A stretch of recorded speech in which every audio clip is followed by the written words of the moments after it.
Welcome to Monkeys on Typewriters on YouTube. I'm Ryan Gregory. I'm an evolutionary biologist at the University of Guelph in Canada. And this is the online video version of our overall set of communication tools that it started with. Monkeys on Typewriters, our Substack. And the format for this is going to be a presentation by one of us, followed by a discussion of the topic that was covered. And just to give you a heads up, the target audience is going to be somewhat technically informed about these things. We're going to be presenting data usually in these talks, but we will be making similar information accessible either on the Substack and our Twitter feeds, and all those links will be made available in the description to the video. Arijit, did you want to do a brief intro and then take us into the first topic? Yeah, great. So my name is Arijit Chakravarty. I'm the CEO of Fractal Therapeutics. We're a small modeling firm that works on drug discovery and development. Many of you may know me because over the last 4 years, I've been talking about COVID. We've been our hobby, unfortunately. Some people build, paper planes or paper ships, and we unfortunately have been publishing on COVID the last 4 years. Wish I had a different hobby. But what we've been doing is really examining COVID through the lens of evolution and asking a lot of fundamental questions about the shape of the pandemic and where it's going. And a lot of that work, as you know, has been rolled out on Twitter as well. Now, this particular Substack adjacent blog, Substack adjacent YouTube channel, Monkeys on Typewriters, is focused on evolution and its impact, its practical impact on human health. So it's not always strictly linked to COVID, but today we'll be talking about something that's a little bit different, may seem a little bit different. We'll talk about evolution and cancer. And again, as Ryan said, the format is I'll do a little presentation today, and then we'll do a little chit chat about what the presentation's about and what the implications are. And again, if you like this, you can go to an exactly corresponding corresponding Twitter feed on it. I have a thread on the same topic, and there will be a Substack blog, which will be the easiest of the three to access on the same topic. So with that said, if you can let me share screen, that'd be great. What I'm going to do is I'm going to jump right into a presentation. It so happens that, can you see my screen? Yep, I see the presentation view, though. You might want to just make sure. Oh, yeah. Hang on a second. Let's try this again.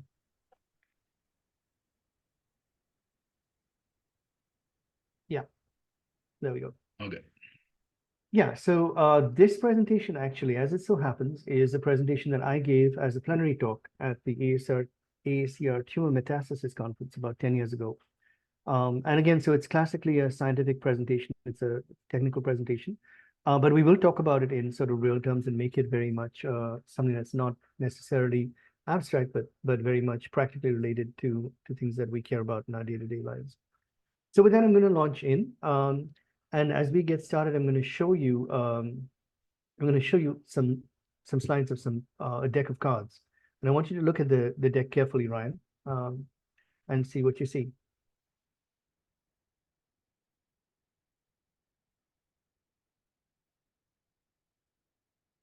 So there's a bunch of different cards that are kind of like sliding through here, if you will. Different playing cards. Keep an eye on them, and see if you see anything unusual in this deck of cards. So yeah. So what did you see? There's the question. Anything unusual? I'm pretty sure I saw a black 6 of hearts. You have. There might have been some others, but I knew to pay close attention. So most of the cards look pretty normal. And here's a set of cards that you saw, but there were two oddball cards. There was a black 6 of hearts and a black 4 of diamonds. I've actually done this in multiple presentations, and including in the AACR plenary hall. And people don't usually get this, and the reason is because they're not looking for it. Mm-hmm. And the reason they're not looking for it is no one thinks that the hearts would be black, or no one thinks the diamond would be red, right? And so very often what happens is the way our brain works is we're operating on search patterns. And so the conclusions we draw are very strongly influenced by what our expectations are. And a little bit, this is a metaphor for science. Like all science operates this. Like whenever we look at a piece of data as scientists, you think, oh, well, we look at a piece of data, we're abstractly, interpreting it. based on, a blank slate, and we just go where the data takes us. Well, we don't really go where the data takes us. We go where the data takes us, given our worldview. And our worldview is the scientific paradigm. So the scientific paradigm is the body of knowledge that you already know about something. It's kind of how you frame the world. If you know about Newtonian mechanics and somebody asks you the question, hey, I think I'm going to jump out of the window here, and it's 12 feet off the ground, you're going to be like, well, that probably won't end so well. But on the other hand, if you are young enough, or if you happen to be a cat, or if you happen to be a rat, then you may not have the same understanding of Newtonian mechanics, and you may not view it the same way. So it's your understanding, whether it's intuitive or whether it's actually sort of based on the formulas F equals ma. Your understanding of the world influences your interpretation of both events and upcoming events and choices. So scientific paradigms frame our view of the world every step along the way. And for scientists in particular, whenever we do an experiment, we take the data, we filter it through the paradigm that we already have, and we use that to draw our conclusions. So there's a book called The Structure of Scientific Revolutions. It's an old book, even older than us. And one of the things that one of the really good quotes in that book, again, this is a 1962 book. So men, sick, whose research is based on shared paradigms, are committed to the same rules and standards for scientific practice. I would go even a step further and say, people whose research is based on shared paradigms tend to draw the same conclusions from the same pieces of data. So it really comes down to, when you have a certain preconceived notion about how the world works, every new piece of data you get, you slot it into that worldview. And this sounds very, very abstract, but we'll get into it in really concrete terms. But one of the things here is that changing the paradigm changes the practice of science. So a long time ago, people used to think electricity was a fluid. And when they thought electricity was a fluid, they built containers to hold that electricity. One such container was called the Leyden jar. And the Leyden jar is basically a device that holds a charge. It holds a static charge. Now you look at it and you say, wow, that's ridiculous. Like, who would hold a static charge in a jar, right? But actually, it turns out this is a capacitor, and it works as a capacitor. You can really get yourself a nasty shock, if such is your pleasure, from a device like this. And the way you do it is the charge is, as long as you're holding onto the handles, you're fine. Touch the metal, and you will get zapped. So again, don't try this at home, but these things exist. Now, on the other hand, if you look at today's electronic theory of electricity and you look at a capacitor, each one of the individual components in the capacitor is mirrored pretty precisely in a Leyden jar. So if you look between the figure on the left and the figure on the right, pretty much each one of these things, the negative charge, the positive charge, the dielectric, which is the medium that is separating the two charges, and the connections are all mirrored in the Leyden jar. The only difference in the Leyden jar is yay big. A capacitor can be this big, or it can be tiny. It can be microscopic. So you couldn't build a computer using the fluid theory of electricity because you couldn't fit enough Leyden jars into, the planet.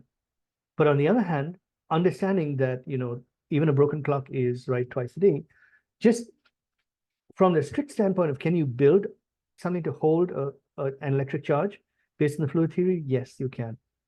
So it's not always the case that a wrong paradigm immediately leads to wrong predictions every step along the way. So while the fluid theory of electricity is incorrect, it was sufficiently right for a while. The electronic theory obviously is much more accurate, and it allows us to do things that the fluid theory wouldn't have allowed us to do. So how do we then know when a paradigm is in crisis? And the most famous example of a paradigm being in crisis, apocryphal, I concede, is the idea of epicycles, right? So people used to say, well, the Earth was the center of the universe, and everything revolved around the Earth, right? So when they did that, they would be looking at observations of planets, and what happens is, when you look at, say, Mercury going around the Earth, and when you look at Mercury's position in the sky, it appears to follow an orbit around the Earth. Well, the problem is, if you follow it closely enough, every once in a while, Mercury will start moving backwards in the sky. So in order to account for this, people put epicycles in, and for a little while, those models worked fine. But as time went on, those models had to become more and more complex, or allegedly had to become more and more complex. And the reason was because every time obviously it's the wrong model of the system. So every time you get more observations, you're going to have to keep adding new data. And as the new data doesn't fit the pre-existing model, you have to keep updating the model with the new data.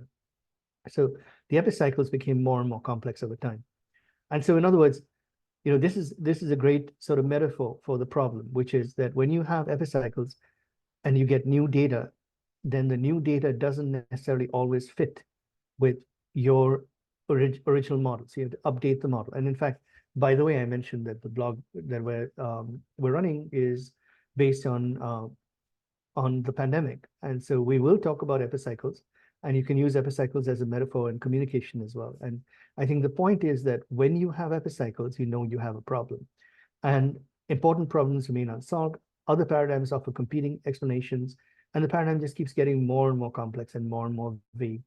To quote Pauly, this isn't right, it's not even wrong. So the hallmark of a paradigm that is sort of, jump the shark, if you will, is that you can no longer make predictions because nobody really knows what the words mean anymore. The meaning of the words keeps blurring. And we'll come back to that in a while.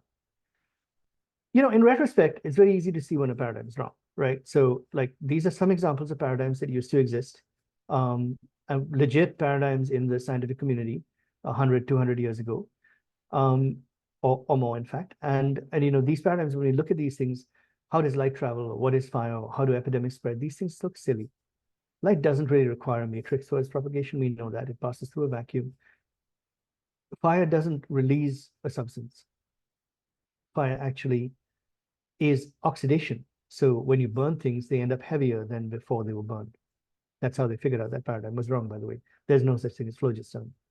And epidemics, are not caused by rotting organic matter. So, paradigms keep, in retrospect, paradigms that are wrong just sound silly. These were obviously wrong beliefs. These are obviously wrong beliefs, but once upon a time, they were widely held. And so this is an important point. Just because everybody believes something doesn't mean it's true. And also, what is a right or a wrong paradigm can change over time. So outdated paradigms only sound silly in retrospect. In the moment, they sound reasonable. We were all washing our hands religiously in the spring of 2020. And at the end of the day, I think what we've seen with this pandemic, by the way, is that aerosol transmission is just generally really, really important for infectious diseases. Those of us who are taking aerosol protections, knock on wood, we've not had serious illness in the house for 4 years. A large chunk of it has to do with aerosol protections. So let's get to it then in terms of paradigms and paradigm shifts. And let's talk about cancer in the context of paradigm shifts. So I'm going to go through a little bit about sort of what may sound like an abstract conversation. How do cancer start?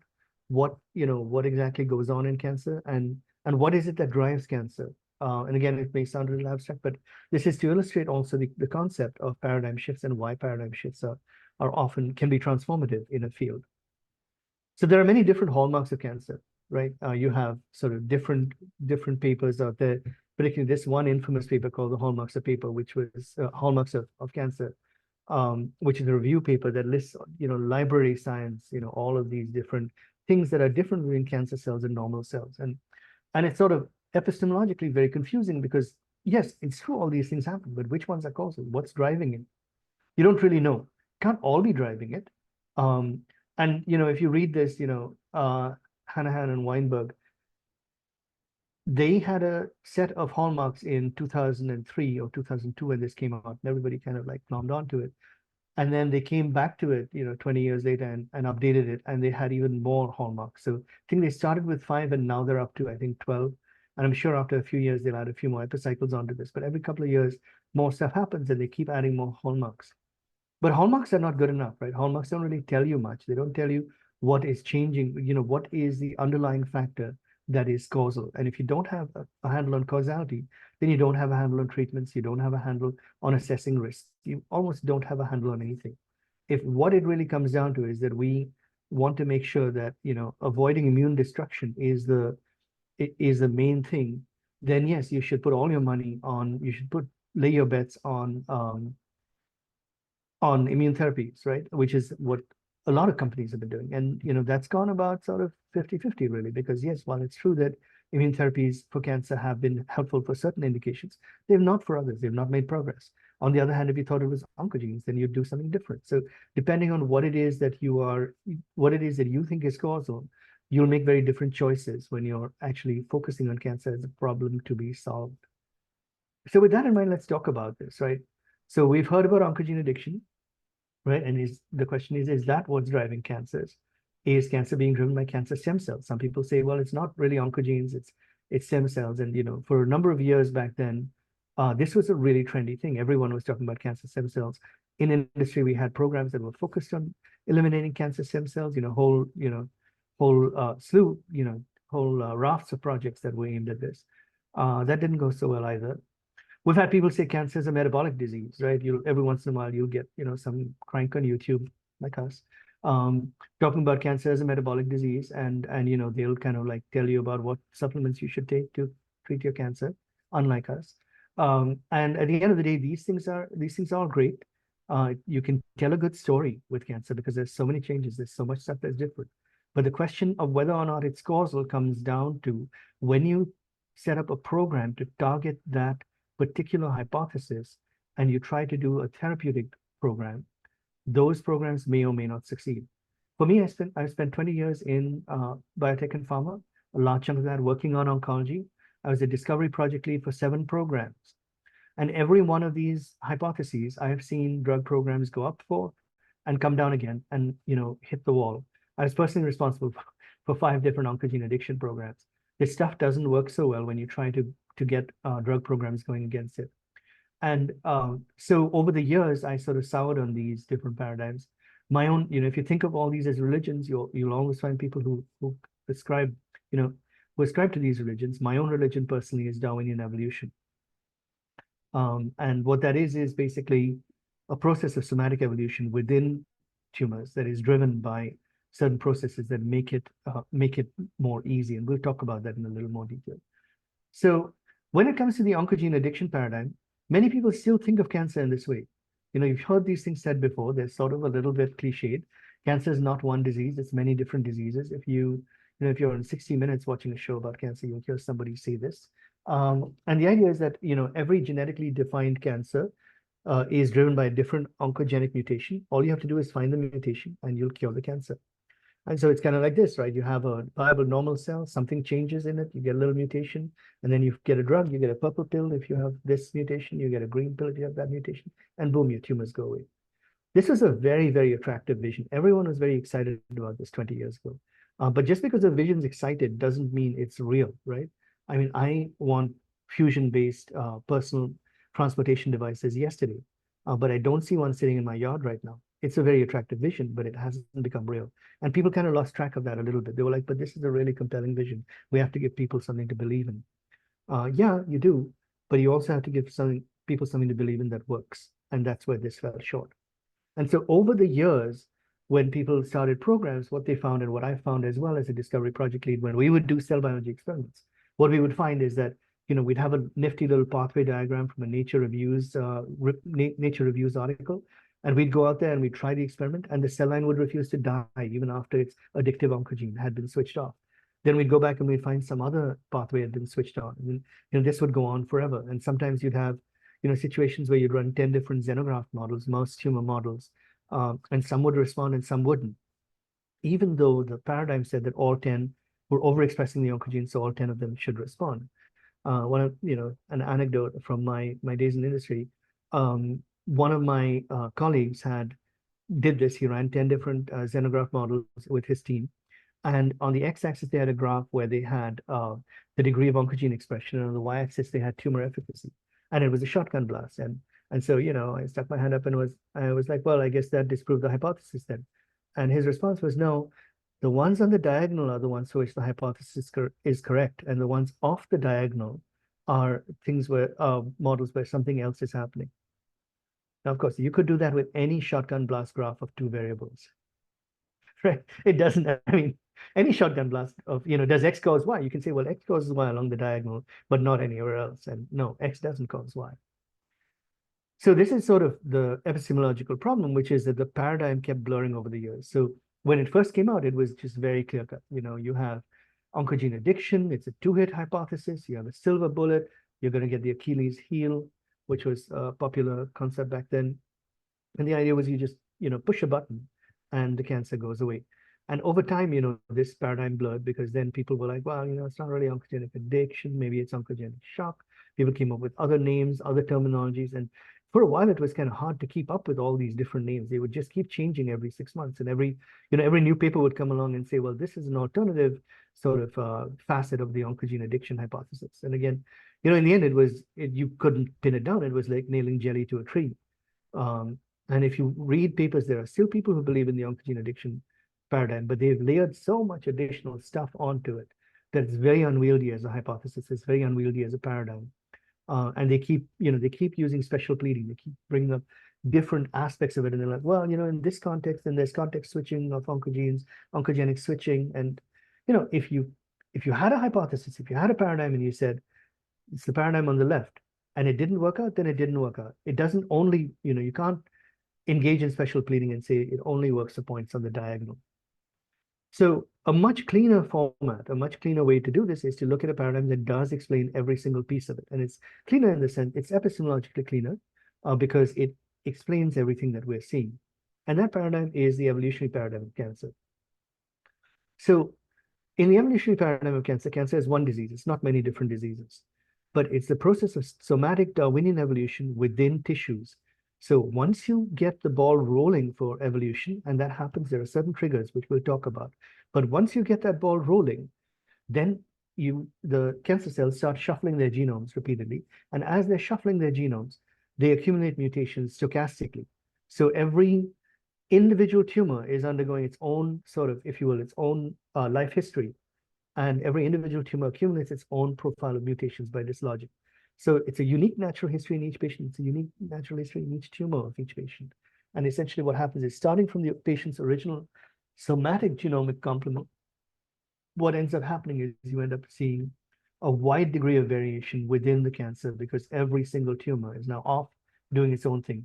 To a certain extent, you can think of it this way: just as multicellularity was this huge advance because it allowed us as organisms to do things that single cells can't do anymore, cancer is single cells within our body welshing on that deal and saying, you know what, we're in this for ourselves. We're going to grow and proliferate whether or not it kills the host. So in fact, Francisca Mejor, who is a big name in the field of cancer evolution, said at a TED talk about a decade ago, the way she described it was, cancer is a betrayal of the compact of multicellularity. So if you think about it that way, then a lot of the things we've talked about, a lot of the confusion starts to simplify, and I'll talk about that. Before we dig into that, let's talk a little bit about evolution, because lots of people think they know about evolution, but they kind of don't. So a lot of people think about evolution as sort of this linear process, monkeys, fish evolved into frogs, and frogs evolved into,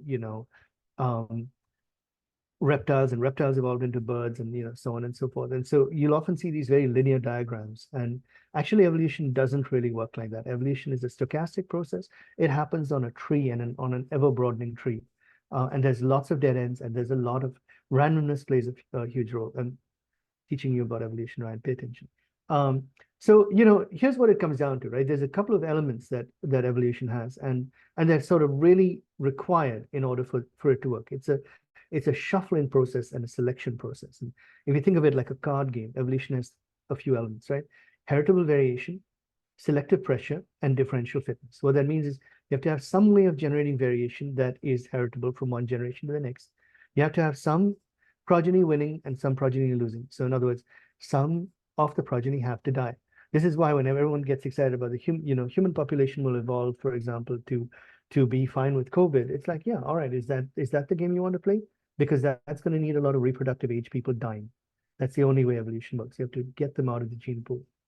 So differential fitness is really what it comes down to. And in order for evolution to be able to change the characteristics of a population, some genes have to do better than others. So we will now talk about these three elements: heritable variation, selective pressure, and differential fitness, and the evidence that these three elements are present in tumors, in cancers. And we'll talk about it both at the sort of tissue culture level and at all the way up to the patient level. And I'm going to show you that these three elements are visible across the board in cancers in a variety of different contexts. So when you look at a chromosomal plate or metaphase plate for a metaphase spread for tumor cells, it looks like a bomb hit it. So on the left-hand side, you have a normal human cell, 23 sets of chromosomes, 22 somatic, 22 non-sex chromosomes and 2 sex chromosomes. So it's fairly, it's fairly straightforward. We've all been over this. And on the right, this is the metaphase spread of a tumor cell. So the way they generate these things is they actually stain these chromosomes with individual markers. So you're actually looking at the metaphase spread from a tumor cell. And what you can see is that some chromosomes are kind of recognizable. But even the recognizable ones kind of have the wrong number of chromosomes. We're supposed to have 2 of each. In this case, this particular tumor cell has 0 of one and 4 of another. And then there's all this junk down here, which doesn't really map to any of these chromosomes. So those people who say that, this cancer cell is being driven by these genetics or those genetics, like what genetics exactly? The funny thing is if you took the same tumor and you did a metaphase spread somewhere else, you would get something different. So essentially, chromosomal instability is very, very common. It's a very common source of genetic variants observed in cancers.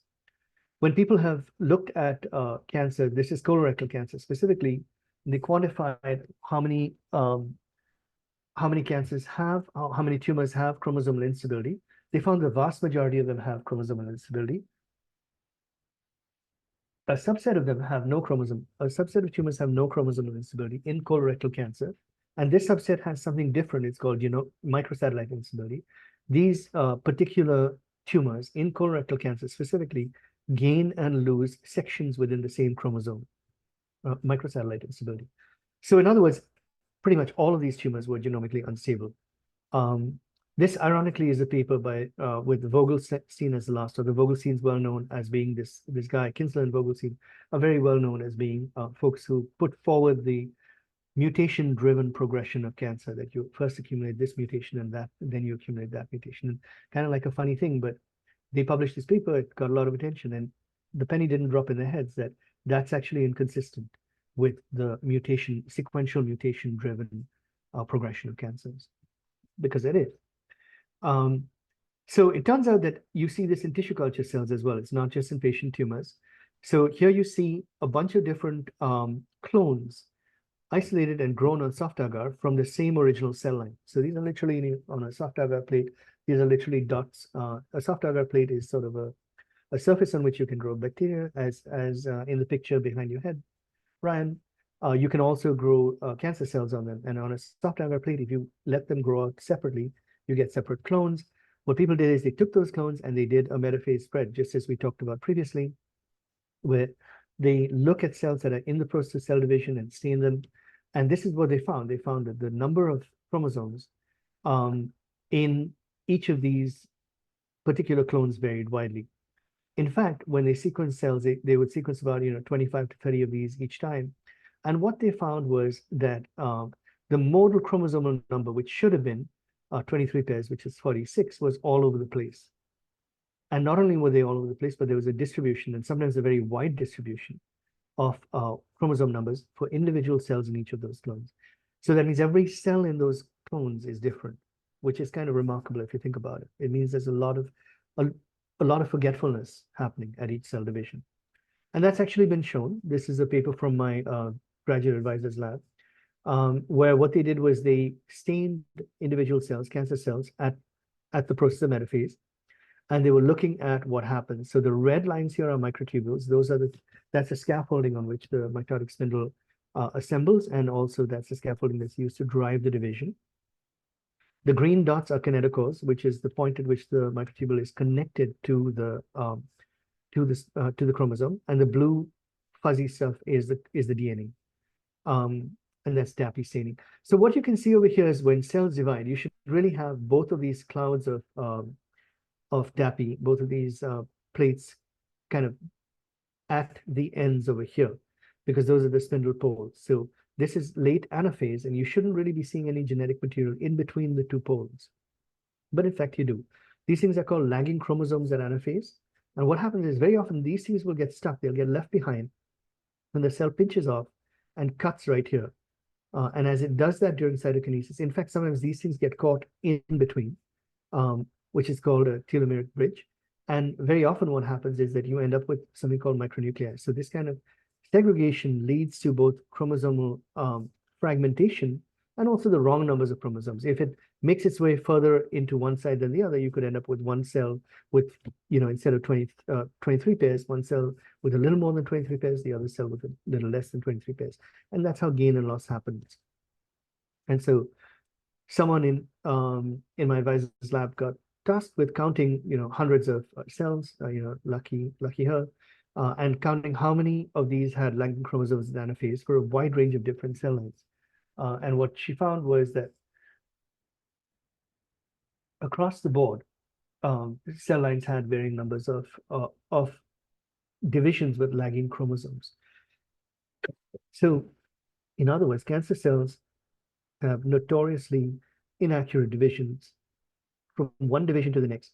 Even for cell lines like HCD116, which is considered to be chromosomally stable, about 5% of divisions are leaving chromosomes behind. Just to be clear, in a somatic cell, that pretty much never happens. That kind of failure rate is really low. So to have 5% of your cells, 5% of your divisions not being faithful is quite a problem. So this is the process of genetic reassortment that's happening from one generation to the next. So it's really remarkable that when you start with a certain population of cells, you lay them down, you're working in the lab, you lay them down on Friday evening, you come back on Monday to split your cells. You're dealing with a different genetic complement, a different genome for each of those cells than you did, and its progeny, than you did when you left them on Friday. And people don't really realize this. And now you're going to do experiments linking that genome or the genetics of your cell line to outcomes. Well, you're not doing the experiment that you think you're doing. You're not doing an experiment where everybody is the same and you put in a treatment and they all upregulated something biochemically. You're doing a different experiment, and the experiment you're doing is called evolution, right? Because this is heritable variation. And so the next thing that happens is that you have different fitness, you have differential fitness. So what people have shown is when they look at subclones, again, using soft agar, and they quantify those subclones, what they find is that different subclones on a plate will grow at different rates. So here what they did is they looked at a variety of different subclones. And what they were able to find was that over a number of days, basically, they had very different growth rates for these different tumor subclones.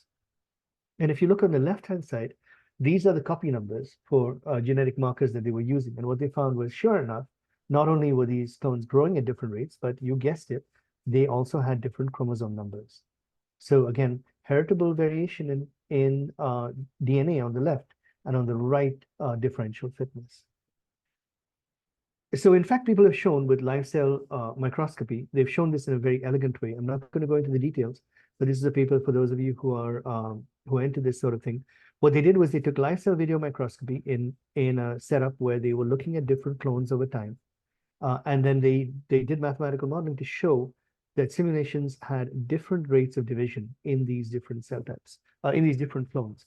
And in fact, when I was at Takeda over the years, we actually had a live cell video microscopy set up similar to this, and we did some similar work to what's shown here. What we were able to find was that the overall growth of the population was dominated by a few fast-growing clones.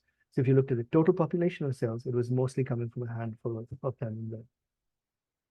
So this is very striking, because what this is saying is that you're not looking at a single population, as I said. You're looking at a competition reaction all the time in tumors. And so the question is, well, all of this is in tissue culture, what happens in patients, right? And so people have looked at this 6 ways to Sunday. There are literally hundreds of papers describing clonal evolution and tumor heterogeneity in clinical samples. And the funny thing is, when the Cancer Genome Atlas started and when the era of sequencing started, everyone thought, well, we'll just sequence the tumors and then we'll figure out exactly which patient's tumors look like what. And what they found was that the deeper and deeper they sequenced, the messier it got. They never got to that clean story of sort of, this patient's tumor has this mutation and that patient's tumor has that mutation. It never worked out that way. What they saw instead was this. So here, this is a patient who's unfortunately who was deceased as a result of a renal tumor. The original tumor was perinephric, so right next to the kidneys. And this tumor over here was sectioned, and each of these individual sections were then sequenced. So the original tumor right there was sequenced, and then all these mets were also picked up and sequenced. So now you have all of these different, you have a bunch of mets, different mets, and then you also have different sections of the same tumor. And the funny thing you see is you have M1, M2A, M2B, which are the mets, and then you have all of these different regions of the original tumor. And what you see is the darker boxes here for the mutations being missing, and the light colored boxes are the mutation is present. And what you can see across the board is that many of these tumors have mutations that are different. So every tumor in here has a unique mutation profile. And as a result, what you see is there's a bunch of them that are ubiquitous to all of the, all of the different regions that were sequenced. And then you have, for example, some that are shared in the MET, some that are shared in the primary tumor, and then very often you have mutations that are just unique. So no two lines look the same here. No two regions of this patient's cancer were the same genetically. This is evolution. Differential selection, differential fitness in response to selection has been shown many times over. So for example, in chronic myeloid leukemia, this is one example. So, and again, you can find literally dozens and dozens of examples like this at much greater detail today. So what happened was they were looking at patients with chronic myeloid leukemia. Now, chronic myeloid leukemia has a quote unquote driver mutation or an oncogenic mutation, which is BCR-ABL. And BCR-ABL is this fusion gene that really every single person with chronic myeloid leukemia has this mutation. So this is the most oncogene-centric kind of tumor that you can think of. And in fact, it formed the paradigm because they found this drug called imatinib. They gave it to these CML patients and it cured them. And that was like the proof of the oncogene addiction paradigm. Well, oops. Because what happens when you treat patients with imatinib, you knock down BCR-ABL and the patient recovers. After a little while, after 6 months to a year, the patient rebounds. And so I'm not saying that imatinib wasn't incredibly useful for patients with CML. CML used to be a death sentence, 20 years ago, and now people with CML live for 20 years. So imatinib was very, very useful clinically, but it didn't work the way people said it was going to work. What happened instead was you give people imatinib and the tumor comes back. But it comes back with a different mutation than it started with. So what happens is you get a mutation where where imatinib no longer binds. And now if you treat that with a second drug, dasatinib, after a little while, you get a mutation where dasatinib no longer binds. So the tumor evolves in real time in response to treatment. And people have done this again, 6 ways to Sunday. There are many papers like this, but this one is really neat because what they did is they were looking at sequential ABL kinase inhibitor treatment therapy. And what they found was they were getting compound drug resistant mutations. Each time they were picking up a new mutation as they went along. So patient started out with imatinib, they ended up becoming imatinib resistant. Then they got treated with dasatinib. They got relief for a while, and then it came back. It was now dasatinib resistant, and so this just kept going. And as a result of that sort of repeated treatment, they found that the tumors were accumulating more and more mutations, which is precisely what you would expect to see with evolution. It's not what you would expect with the oncogene addiction hypothesis. So this is evolution in action. And again, people have shown this 6 ways to Sunday not only for chronic myeloid leukemia, which, by the way, as I said, is one of the most oncogene-centric cancer sort of stories in people's minds, but also for a wide range of other cancers. About 10 years ago, while I was at Takeda, we did a bunch of modeling where we took clinical tumor growth data and we started modeling it as a population of sensitive and resistant cells. And as we did this, what we saw was tumors under treatment will shrink first, and then they rebound. So what we said was, well, what if the shrinkage of the sensitive tumors is, the shrinkage of the tumors is a sensitive population dying, the rebound is the resistant cells going back. So we used a simple bi-exponential model. I think this is the most math you'll see in this talk, but we use a simple bi-exponential model to model this out. And what we found was that you could use a model like that to fit patient data really, really well. And not only that, but you could predict progression-free survival from this. Now, if you're interested in learning more about this, you can look me up on PubMed. We've done a slew of publications. There's a book chapter on this as well. But really, what it comes down to is if you model the tumors in patients as an evolutionary process, you can do really well at predicting progression-free survival in a way that you can't do if you're simply looking at tumor volumes on a particular day. So, both at the tissue culture level and all the way up to patients, you see this kind of evolutionary process. You see those 3 key elements, which is heritable variation, differential fitness, and selection, natural selection. And so those are the 3 key elements of evolution. And not only do you see those elements of evolution in patient tumors, in tissue culture tumors, in tissue culture cancer cells, but the trajectories of these tumors under treatment and cancers under treatment are very well explained by these elements of evolution. So you might at this point say, and so what, right? So what if tumors evolve? What's the big deal about that? Uh, it's tempting to think of this as semantics. It's tempting to think of oncogene addiction and evolution as being sort of semantic, different ways of saying the same thing. They're really not, because evolution is tremendously frustrating intellectually. Sorry, Ryan, for those of us who don't work on evolution, because it's a game of whack-a-mole, right? You treat a tumor with one drug, and up comes a different tumor now with a slightly different mutation. Then you have to treat that, and it's kind of like, there's no end to this, it seems. And it's very, just like the personalized medicine oncogene view was very, very encouraging, the evolutionary view is very discouraging, because you look at it and say, wow, that's a really scary thing to be up against. And so it's not a lot of fun to think about. But of course, evolution is a very powerful explanatory force. You can explain pretty much anything in the world with evolution if you're high enough. Um, so, it comes down to it that when you're looking at evolution, you can really understand, when you use the lens of evolution, you can understand what's happening much more clearly. But here's the key thing. This is not semantics. These two paradigms are incompatible with each other. The oncogene addiction paradigm is deterministic. If you push this button, that will happen. Evolution is stochastic. If you push this button, that may or may not happen. Well, guess what? Real tumors resemble the second case. In the oncogene addiction paradigm, the pathway wiring is static over time. So if you push this button, that particular pathway gets shut off and the tumor dies. In the evolutionary paradigm, you push the button, the tumor shrinks, but it doesn't get the memo that it's supposed to die, it rebounds, but this time with a different genetic makeup. And that's because different subpopulations are responding differently. So you've got a regrowth of a different subpopulation than the one you killed. It's true that the subpopulation that was overexpressing it was, oncogene addicted, but there was a different overexpressing subpopulation that was not. And so that's much more in line with reality. But it also comes down to a different piece of it, which we'll get into next, which is the way in which tumors are created, or the process of carcinogenesis. The oncogene addiction paradigm relies on oncogenes, and oncogenes have to be present in tumors. They have to keep driving the tumor forward. The oncogene goes missing, or the oncogene gets shut down, the tumor goes away. That's, again, not how reality works. With the evolutionary model, there's a different phenomenon, which is called chromosomal instability, which we just talked about, which is what is doing the initiation. So chromosomal instability is not just creating the heritable genetic variation. Chromosomal instability is responsible for putting the entire cascade of the entire evolutionary process into motion. And we'll get back into that in a minute. But again, reality jives with this much more, because it's well known that oncogenes are lost during tumor growth and they're lost during treatment. So instead of having this sort of very complicated epicycle-based,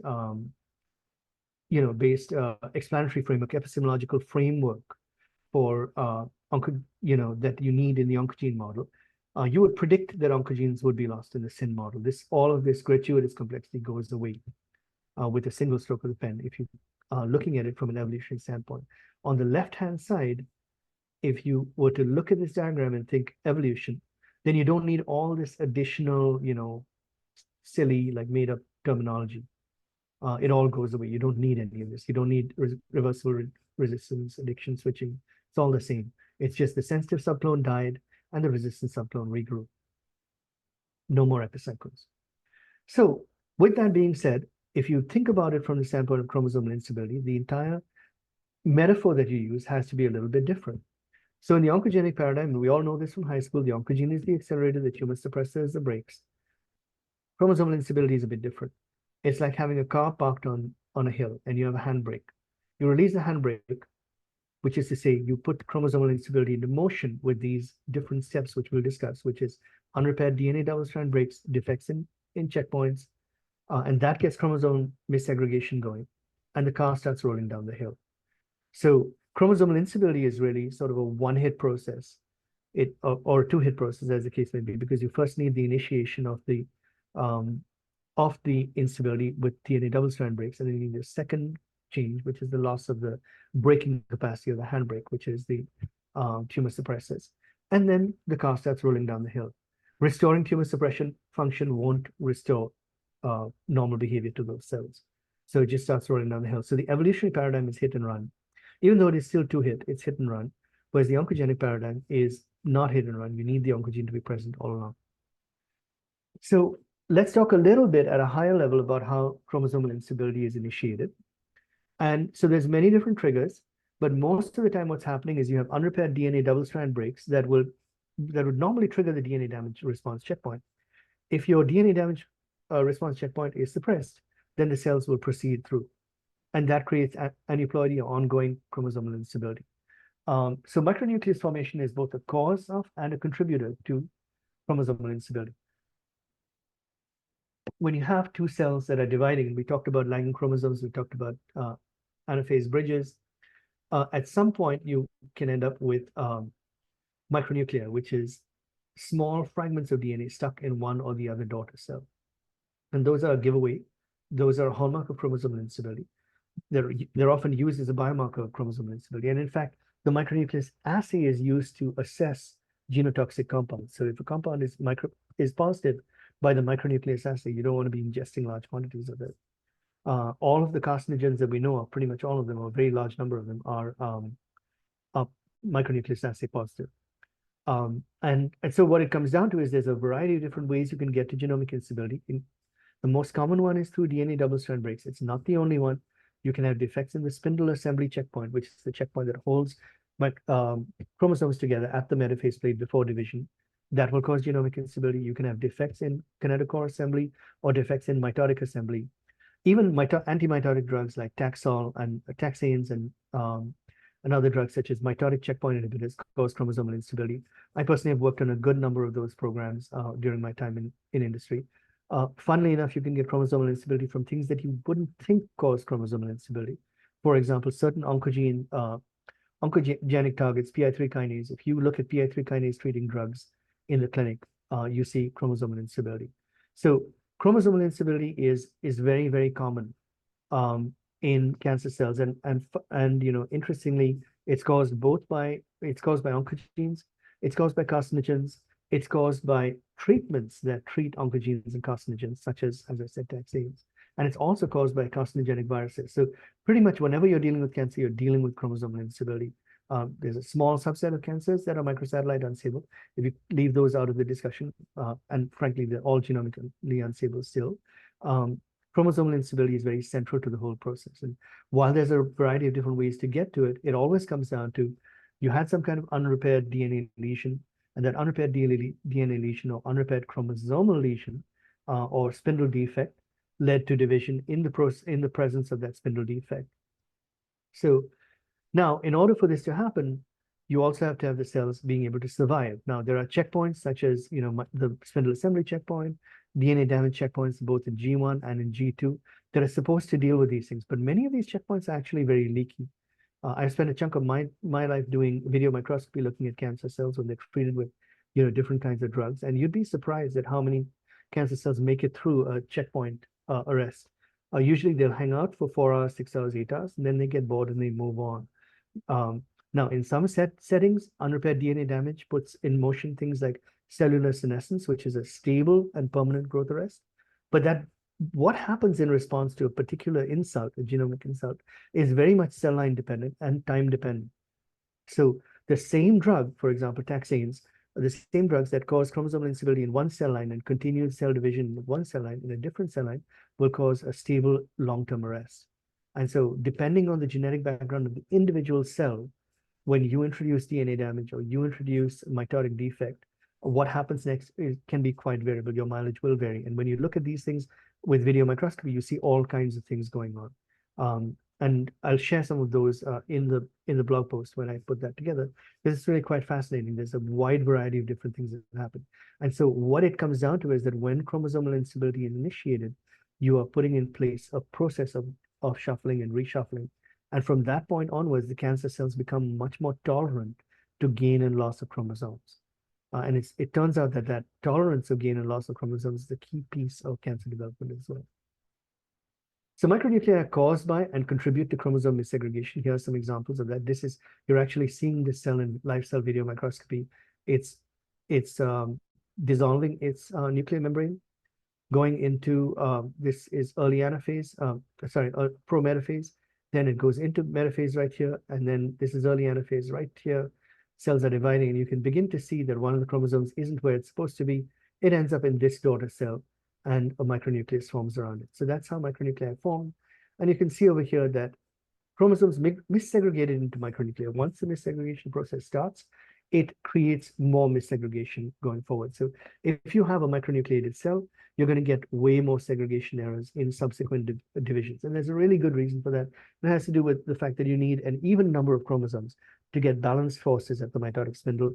If you have an unbalanced set of mitotic chromosomes, then you will get essentially a defective mitotic spindle. The forces won't line up and division will go kind of screwy. Fun fact, I actually did my PhD on this topic, on the topic of mitotic spindle assembly, of all things. So there are many different ways to get to micronucleus formation. And I'm not going to go into it in detail, but while this all looks messy, there's a common theme.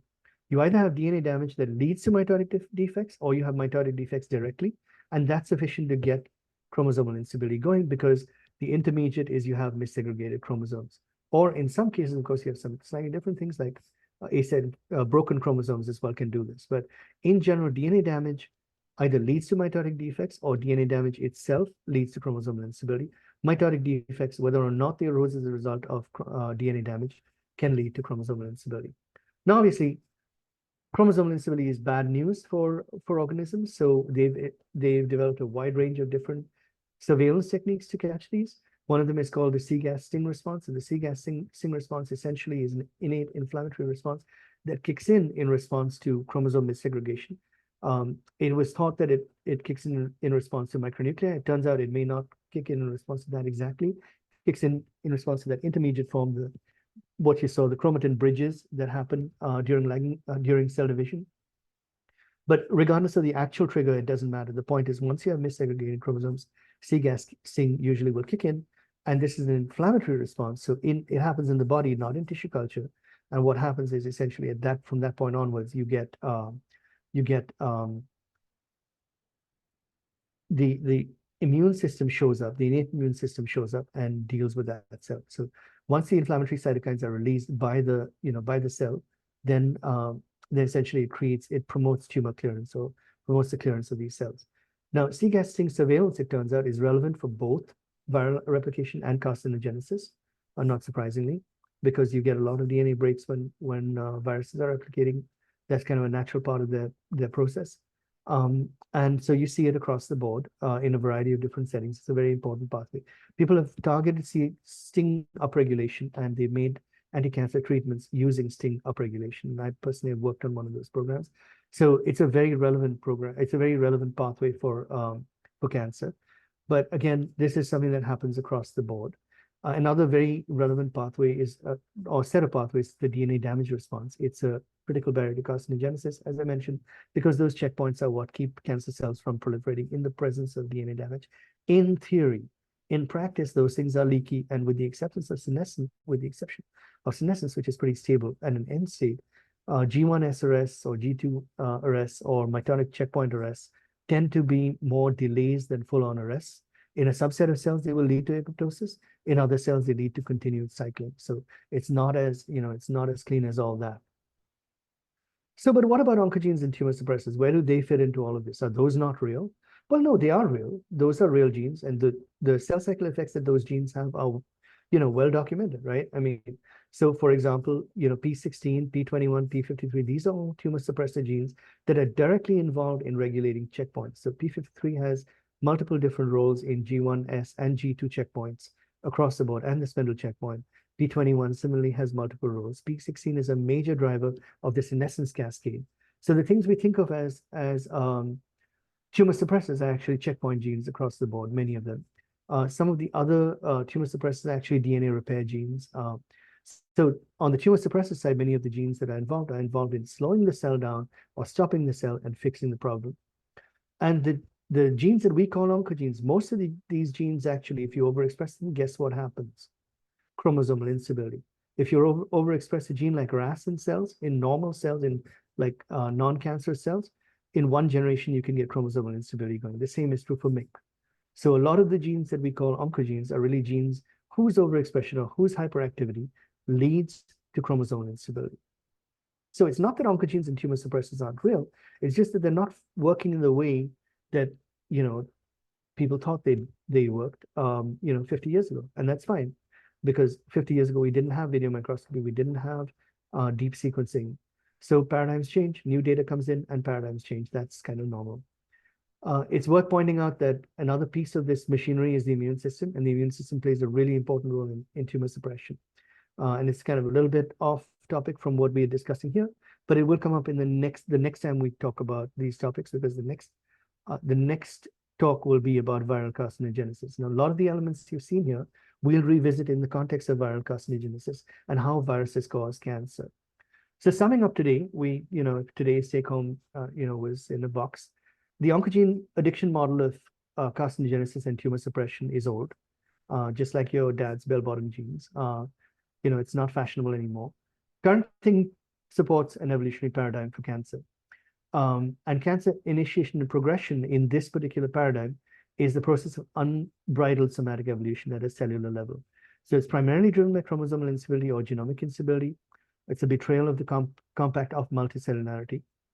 Now, when you think about it in this context, it has very significant implications both for basic science and applied science that stretches the entire continuum of sort of what goes on when we talk about cancer. It comes down to when we think about sort of cancer initiation, it comes down to when we think about cancer treatment, it comes down when we think about, for example, how viruses are involved in cancer. Every single piece of this is a little different when you look at it through the lens of the evolutionary paradigm. And that's very common when you change a paradigm. It's not that the facts change, it's that you begin to view the situation differently. You begin to view the entire picture a little bit differently, as we discussed.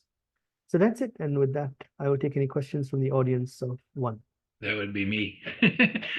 Very, very interesting. I know we said at the outset that it would be fairly technical, and there are certain aspects that were, but I think the general story is one that it makes a lot of sense to me, but then again, maybe that's because my paradigm begins with an evolutionary framework. I did write down a few different things that I wanted to kind of raise with you as questions, inspired by the presentation. So one of the things about paradigms, we have the issue of paradigms. We also have the issue of intuitive or folk understanding of nature that can be very, very difficult to overcome without fairly significant effort and training. So what I mean by that, for example, in science education, we're pretty aware that you can teach people, Newtonian physics or Einsteinian relativity or what have you, but they still they come into the class thinking that motion works the way Aristotle thought it works, and you can get them to do it correctly on an exam, but they often will not incorporate that into their actual understanding of the world. And when faced with a challenge, if I roll this ball down the ramp, what will it do? And they get it wrong, they'll find excuses for why their sort of intuitive understanding of, say, motion isn't wrong, and why that experiment didn't disprove it. So it takes real effort, even in physics. And it's very much the case with biology as well, where people tend to think of evolutionary change in that progressive way, in goal-seeking, very hyper-functionalist kind of takes on things, and or they have sort of a Lamarckian view, so acquired characteristics, and it takes a lot of work to get them to internalize an understanding of actual Darwinian mechanics. So where that's likely to be an issue for a model like this is if you're not in the discipline, if you're not working pretty hard at practicing correct interpretation, and you're not trying to make the new version, the correct version, intuitive, you will revert to those folk understandings, or those intuitive understandings.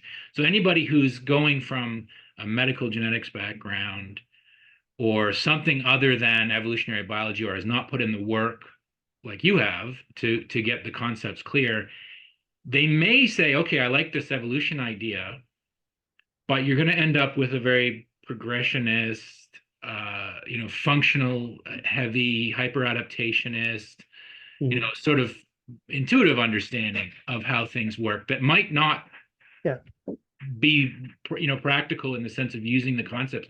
So we're going to kind of need to get past that as well. So it's not the paradigm shift is potentially very difficult because you're moving people into not only a new way of looking, but a new discipline Yeah. where there's a strong tendency to think incorrectly about the Right, patient. 100%. I mean, we've seen that in cancer as well. Although Mhm. now everyone acknowledges that it's not, or let's put it this way, now the vast majority of people who are practicing in the field view it through an evolutionary lens. They still will often fall back to using oncogene paradigm language in their Right. description. So even though it's very well understood that tumors are highly heterogeneous, that they evolve under pressure, today, if you go up to a typical person working in the field and you say, oh, tumors evolve under treatment, they'll say, yeah, so what? But often people don't fully process what that means. They'll still be writing papers about this oncogene or that oncogene, or they'll still be saying shit like, well, that pathway was upregulated in response to treatment. It was not upregulated, it was selected for. Right. So the field is still in the process of kind of wrapping its brains around it. And the language is still a little bit hinky because people will often use this deterministic biochemical pathway kind of conversation, even though they know intuitively that that's not necessarily what's happening, but they still fall back on Yeah. their old habits, if you will. So you, And so one of the things there also that's very, very interesting is that um, when it comes right down to it, people quietly moved away from oncogene, the oncogene addiction hypothesis in a big way. 20 years ago, if you went up and down one street in Cambridge where all the pharma companies were, every company had 6 or 10 programs in the same 6 or 10 oncogenes. Today, almost nobody has those programs anymore. Instead, what they did is they moved over to immunotherapies, for example, which don't rely on an oncogene hypothesis in order to be able to work. So quietly, they backed away from it. It was an admission of failure, even mm, though, you won't find big reviews, or you won't, if you Google, did the oncogene hypothesis fail? You won't find big reviews talking about that. What you see instead is you see a quiet shift away from it functionally in the field because no one's working on RAS-RAF inhibitors anymore in the clinic mhm. because all of those didn't work out as expected. But instead, what you see is you see kind of like a partial shift in the language, if you will, moving towards these things. Yeah, and I think one of the you sort of hinted at it there in passing that it made me think of, which is when you have an evolutionary view, a properly formed evolutionary view, there's sort of two or three things that become very, very important. One is variation is the signal. It's Yes, not the noise. So there's a not very the noise. typological, Yes, some of what, the oncogene stuff is very typological, Plato kind of yes. pre-evolutionary thinking, where you have an essence of this type of cancer cell versus this one that's defined by some deterministic thing. And there may be variability, but it's noise around the signal, as opposed to variation is the thing. And the other is that evolution is a population level process. And what you kind of hinted at, interpretations are very individual, in this case, cell, or the equivalent of organism level, acquiring changes, or responding to, which is not adaptation. It might be in the sort of way they use the term in physiology, where they say, I'm adapting to the winter or the cold or whatever. Yeah, yeah. That's not an evolutionary adaptation. An Not an evolutionary evolutionary adaptation, mindset at all. Yeah. And you population see process. this, yeah. You see this a lot even with the big names, right? So Bob Weinberg is a very famous cancer biologist. He wrote a textbook. Everybody, it's a well-known name. Weinberg's a household name in cancer. And this is Weinberg's paper, right? So when Mhm. he wrote the first paper, and again, he has a whole textbook which will teach you that, lung cancer is KRAS. Right. So when he wrote the first version of this paper in, I think, 2002, the hallmarks were these six, right? And so it was a very neat little diagram back then. He had nifty, growth suppressors, proliferative signaling.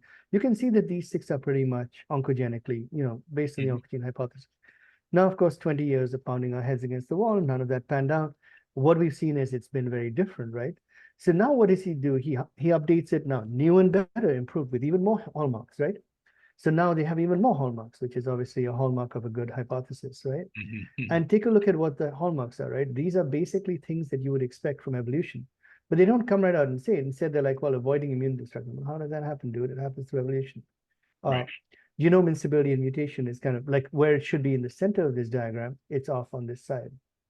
Right. Yeah. It would be perfectly fine if you rewrote this and said, this is the driver, and these are the individual ways in which cancer cells, or these are the different strategies that cancer cells use for improved fitness.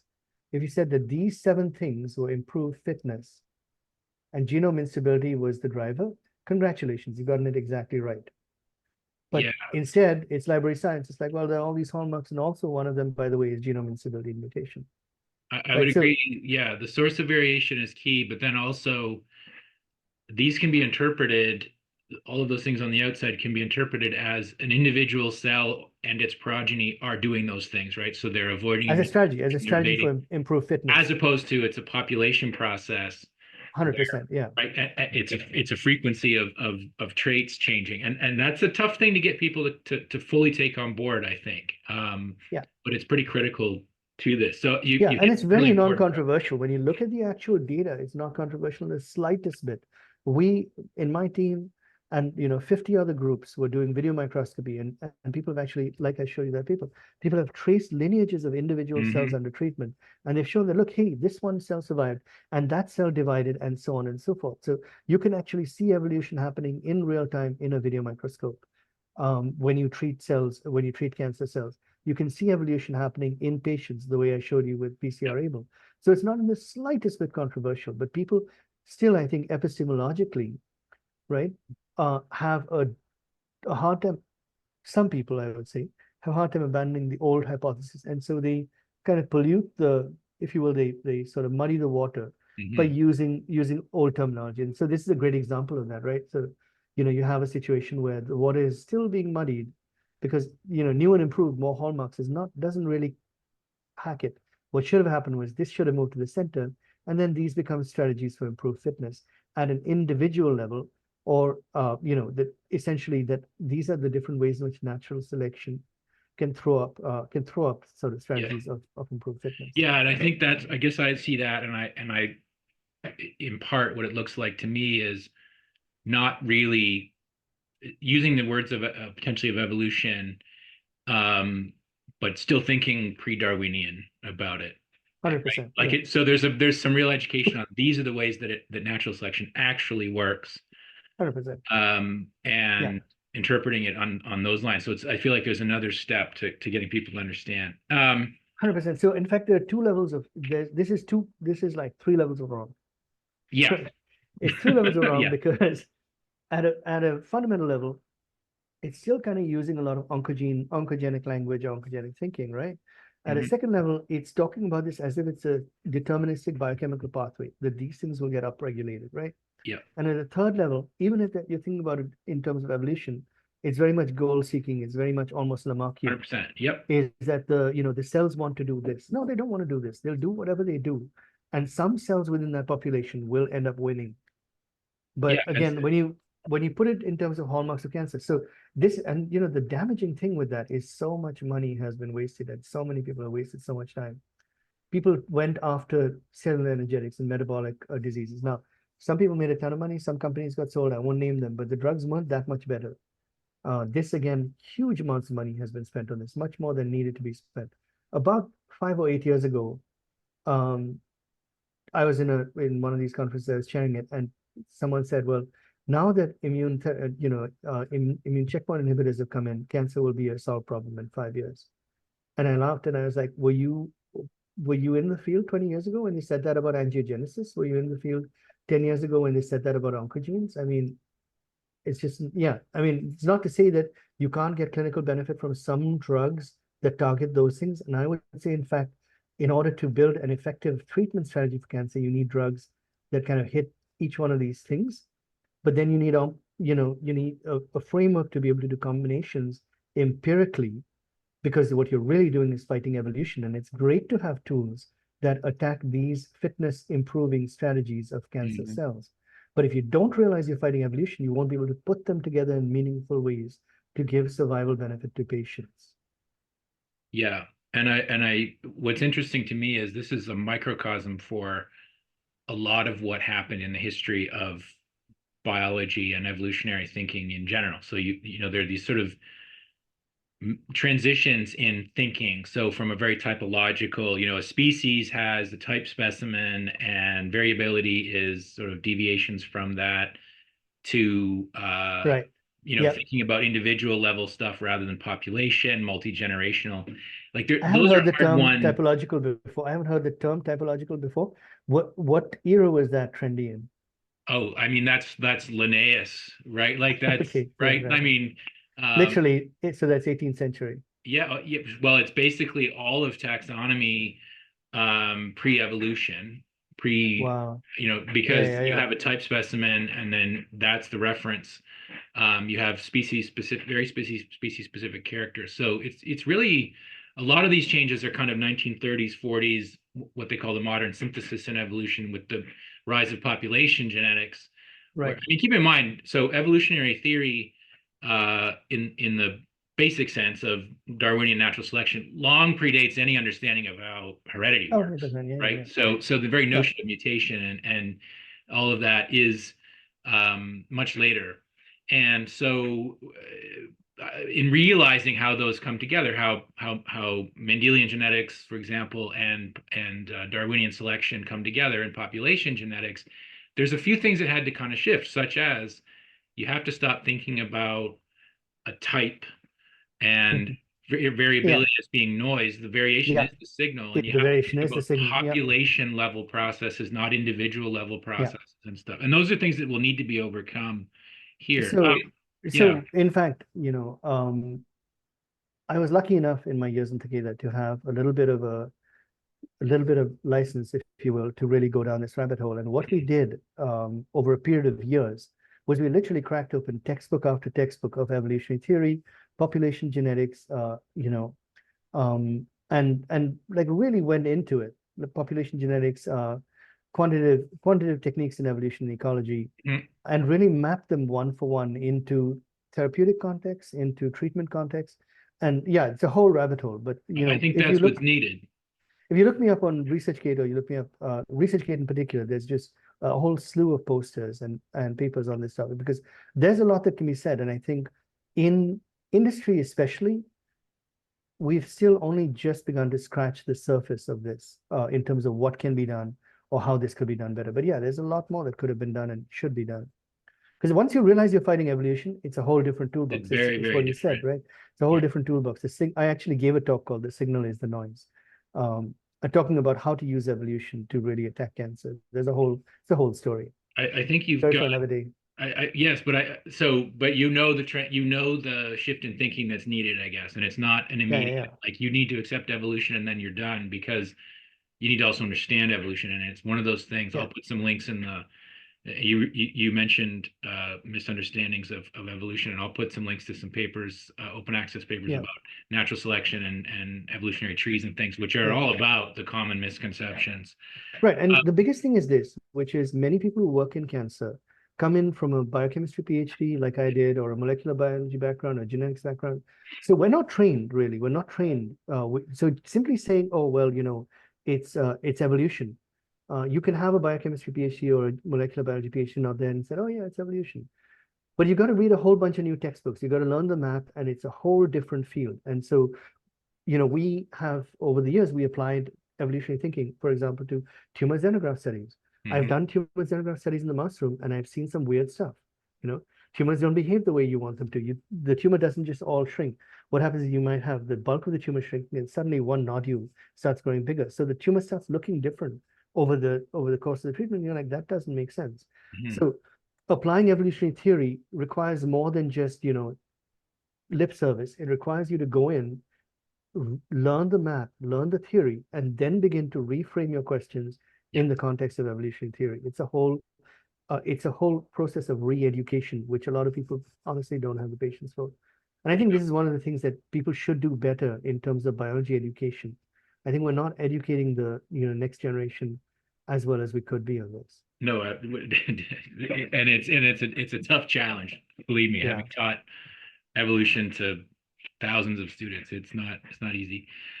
You made a point that I thought was really important, which is being multicellular is what we would call a major transition in levels of organization, right? So you've got single cells prior to that.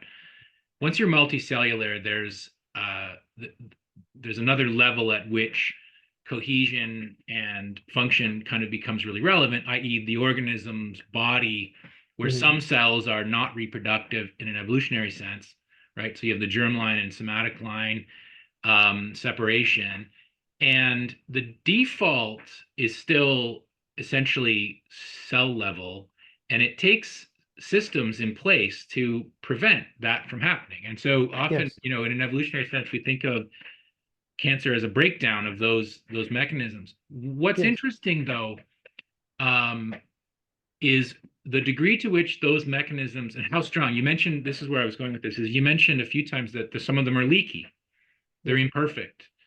One of the things that happens in evolutionary biology, or not in evolution, but in application attempts to apply evolution, is often it becomes very adaptationist and thinks of natural selection as an unlimited optimizing Exactly. process. Yeah, exactly.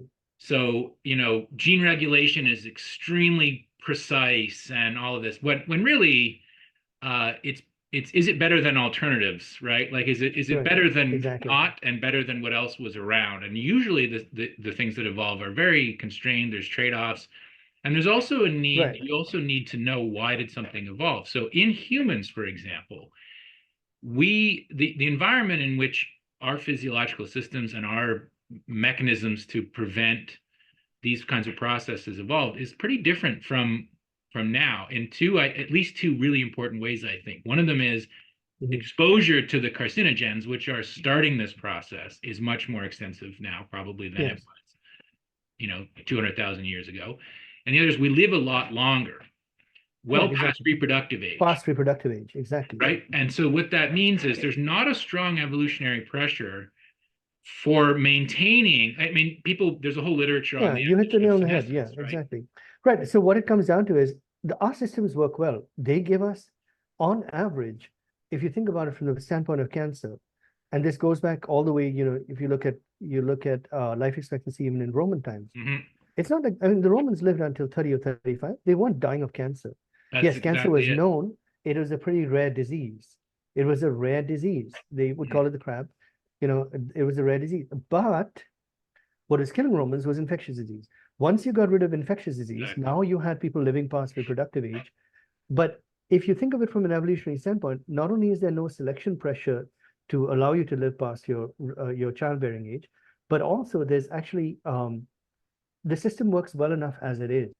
People get to reproductive age mostly, even today, and reproduce just fine. The vast majority of people reproduce just fine without cancer being rate limiting. So cancer is not a rate limiting step in human reproduction, Right. which is as it should be. And so when we talk about the checkpoints, the leakiness of the checkpoints is actually, if you will, like a basic constraint on our lifespan, because eventually you're going to get a hit on your DNA. And if we had perfect checkpoints, then the problem would be solved. We don't have perfect checkpoints. You can't really go in and do gene therapy and like improve those checkpoints. So really, why do we live to the age we do? It's because the damn checkpoints don't work as well as they should. And to your point, they never will. But, I think a that's billion it's years more of human difficult to evolution get. won't solve it. So there's a whole literature and debate around, why do organisms age and die, right? What the whole sort of, why does senescence Yes, occur? And part of where you expect to see anti-senescence adaptations being very prominent is when there's not a huge mortality due to predation or accidents or exactly. whatever, right? So in other words, Yeah, how long you live really matters to your total reproductive success. yes, In cases where that's not a strong pressure, you don't see those very potentially expensive, error-prone, mechanisms evolving, because there's just they don't just, hey, this would be nice to have, so it evolves, right? right. That has to have been a sustained pressure. So sure, yeah. If you were running that experiment, you would set the minimum reproductive age at 50, and then you That's would right. Then you immediately, might, right? Then you might see something very different. So I think immediately meaning in 500,000 years have a longer lifespan. that ties together a few of the different concepts you talked about leaky mechanisms that are imperfect. Even when they're working, they're imperfect because there's never been selection pressure to overcome whatever barriers there would be. And I'm using sloppy language, but to make it, Yeah, evolution doesn't make perfect things. So Um, another point in that sort of regard and relevant to some other conversations we're having is that checkpoint behavior and the behavior of cells in response to carcinogens, oncogenes, viruses. Um, you see a lot of publications out there about, okay, this, this carcinogen creates that thing, or the, right. apoptosis here or DNA damage there, whatever. It's not like that. It varies a lot by cell type as well. And so a lot of the literature, a lot of the fundamental literature in when it comes to cell biology and biochemistry is kind of questionable Mm. because people will overinterpret what they saw in one cell line or another cell line as sort of being applicable to all cell types as a whole, if that makes sense. Yeah. Well, and again, I think you could imagine that the application of some of those systems might vary by cell type or by organ system. Like there's some things where you could knock out a whole bunch of cells. You could be very aggressive in your shutting down of chromosomal instability in certain cells, and the organism's fine in the liver or something, right, where it regenerates. Now, if it's in the middle of the brain, Nicely. you can't Yeah. start knocking out a whole lot of those without compromising organismal Yeah. function. And So, in fact, it kind of operates this way, which is those cell types that have sort of very high reproductive potential tend to have better sort of DNA, in general, like DNA repair, all yeah, those they're going to be things. making They're a mistakes little that bit are better at relevant. that. Yeah, for sure. So they're a little bit better at that. Yep. So this is maybe a little bit more technical question. Thinking about the chromosomal instability and you already hit on the idea that aneuploidy and the micronuclei can be a bit of a positive feedback where you have instability that begets instability, right? So there's sort of weird Yeah. So, segregation things, right? right. I personally haven't kept up on that literature really well, but there's just vast amounts of literature looking at the relationship between aneuploidy, missegregated chromosomes, and micronuclei. Actually, my graduate advisor that's the rabbit hole he's gone down. So every time I talk to him, he comes up with some new little factor, and I'm like, oh wow, that's kind of crazy. Yeah, I wrote I But one wrote of I the wrote positive feedback question mark, and you yeah, are yeah. So, like but 2 minutes later one you of the key said, points, is what you said, which is if you have one missegregated chromosome, it all kind of goes downhill from there, and there's a few different reasons for that. And so if that missegregated chromosome comes in, basically, as I said, you don't get a proper balance of forces on the spindle. So essentially it gets a little sloppier. But also that missegregated chromosome will missegregate subsequently and can end up getting broken. So yeah, chromothripsis, which is breakage of chromosomes, especially when they get caught in the cleavage furrow, not really cleavage furrow, but get caught in generating anaphase bridges. yeah, That's actually a piece of it that also creates more problems. If you have a loose kinetochore, that can create problems. If you have a loose fragment of DNA, that can create problems. So anytime you get a micronucleus, whether it's kinetochore positive, meaning it contains the whole chromosome, or kinetochore negative, you can have problems downstream. So what it made me wonder about is repetitive DNA in which varies across species. So Yeah, human genome is, fairly average for a mammal, but it's much bigger than a fruit fly or a pufferfish or yeah, something. And most of the difference is repetitive, transposable elements, microsatellites, pseudogenes, like it's a bunch of repetitive stuff. But you also have and so there may be some interesting predictions about rates of those kinds of errors occurring. If you've got highly repetitive sequences, you can get breakages, and some of the things that are involved in yeah, making the repeats involve double strand breaks, like transposable yeah, elements and stuff. But what I was interested in is within the human karyotype, let's say, um, very different chromosome sizes, very different repetitive yeah. content. Has anyone seen, that the chromosome 1 and 2, for example, tend to be breaking and causing some of these things more than the sex Yeah. chromosomes, or So 22? not an area that I No, know much about, but that'd be interesting. That's an interesting question for sure. I it think, would. yeah, Yeah. in So general, I suspect that repetitive sequences are maladaptive. But again, we've talked about this. They don't exist for our benefit. no, they Uh, didn't. No. I so mean, there's it people is that what think it they is. do, but Yeah, so there's some interesting potential there with chromosome size, but well, I guess just physical size for one thing, but also as a proxy for how much repetitive and unstable potentially content, yeah, there might be, which would be really interesting. that makes sense. Yeah. Yeah. what else did I have on there? Oh, so one other thing that from my world as a genome size guy is often less DNA is this is across species. Less DNA is correlated with faster cell division. So either S phase is shorter just because there's less of it to replicate, or it has to do with cell cycle regulatory kind of checkpoints that are associated with nucleus size or whatever, a concentration of different things.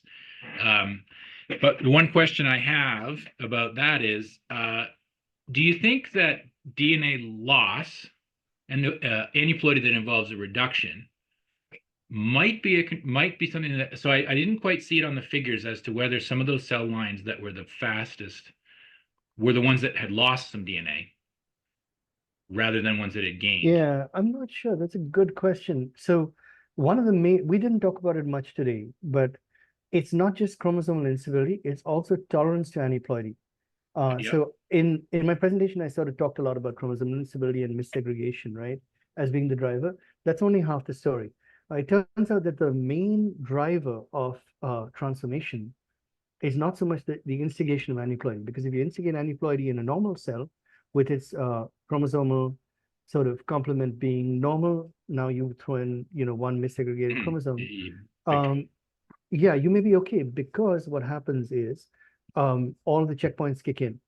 Yeah. So, and the tolerance, if you add and subtract chromosomes to a normal cell, you, for example, have double strand breaks in a normal cell, the tolerance to sort of that whole cascade kicking in is much narrower. Yeah. So it turns out that, cells, if you do the same experiment where you add in a chromosome and you kind of cause a missegregation, if you think of the modal chromosomal number, right? If you do this in cancer cells and you start it here with the modal chromosomal number, it'll flatten out very fast. But if you have cells that, normal cells will not do that. They essentially get a lot of apoptosis when things go wrong. So I guess if you're getting that Gaussian kind of, so what you're really creating is you're creating what's called a quasi-species. Yeah. And so the cancer lives as a quasi-species, meaning no two members of the population have the same genetic complement. And there's a real push towards survival of the flattest. In other words, that mode, if you will, the modal chromosomal number flattening out is really where the push is.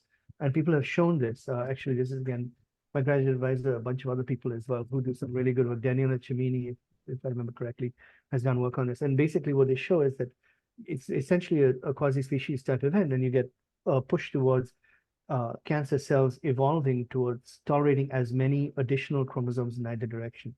In either direction. That's interesting. Okay, in either direction. And in fact, it turns out that doubling your chromosome complement is a great way to get the ball rolling with aneuploidy, because now you have extra stuff. So you don't have to worry so much about losing a chromosome here or a chromosome there, because you have extras of those. Yep. So in fact, the initiating event, failure of cell division to complete, and having a binucleated cell or having a cell that didn't complete the division fully is also an initiating event in carcinogenesis. Very interesting. I think we'll probably wrap up the discussion part there. We want to try to keep these to a certain length, but super interesting. And just a reminder to folks who are watching, this is the first in a series on this topic. A few times viruses, the pandemic, SARS-CoV-2 came up. Some of the similar concepts about within host evolution, levels of selection, different evolutionary mechanisms, what's good for one, for the virus, for example, rather than the organism. All of those topics will be revisited as we talk about other things besides cancer. But stay tuned for the next episode in this topic. And again, check the links in the description to some tweet threads that have been written, to our Substack, and to some relevant papers on basic evolutionary concepts. And we'll see you next time. Great. See you next time.